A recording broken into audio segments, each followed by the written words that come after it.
Hi welcome to real estate channel. ఫలించిన నిరీక్షణ ring రోడ్డుకు తొలగిన అడ్డంకులు ఖాతాల్లోకి డబ్బులు జమ.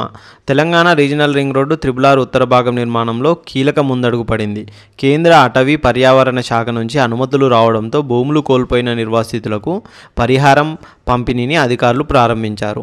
NHEA ఆధ్వర్యంలో జరుగుతున్న ఈ ప్రక్రియలో తొలి విడతగా ఎకరాకు ₹14 లక్షల నుంచి 16 లక్షల వరకు జమ చేస్తున్నారు.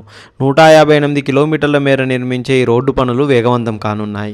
తెలంగాణ రాష్ట్రంలోని అత్యంత ప్రతిష్టాత్మక ప్రాజెక్టులో ఒకటైన రీజనల్ రింగ్ రోడ్డు RRR ఉత్తర భాగం నిర్మాణంలో కీలక ఘట్టం పూర్తయింది. ఈ మెగా ప్రాజెక్టు కోసం భూములు కోల్పోయిన నిర్వాసితులకు ప్రభుత్వం ఎట్టకేలకు పరిహారం పంపిణీని ప్రారంభించింది.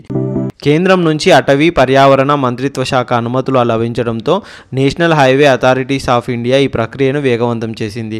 RRR ఉత్తర భాగం నిర్మాణానికి సంబంధించి అధికారులు గ్రామాల వారీగా అవార్డులు పాస్ చేసి నిర్వాసితుల బ్యాంకుల ఖాతాల్లోకి డబ్బులు జమ చేయడం మొదలుపెట్టారు. ప్రస్తుతం భూముల మార్కెట్ విలువ ఆధారంగా ఎకరాకు సుమారు 14 లక్షల నుంచి 16 లక్షల వరకు పంపిణీ జరుగుతుందని అధికారులు వెల్లడించారు. ఈ ధరను ప్రభుత్వం నిర్దేశించిన ధర ప్రకారమే చెల్లిస్తున్నారు. నిర్వాసితులకు అందే తుది పరిహారం మొత్తం దీనికి రెండింతలు పెరిగి ఎకరానికి ₹36 లక్షల వరకు అందజేసే అవకాశం ఉందని అంచనా.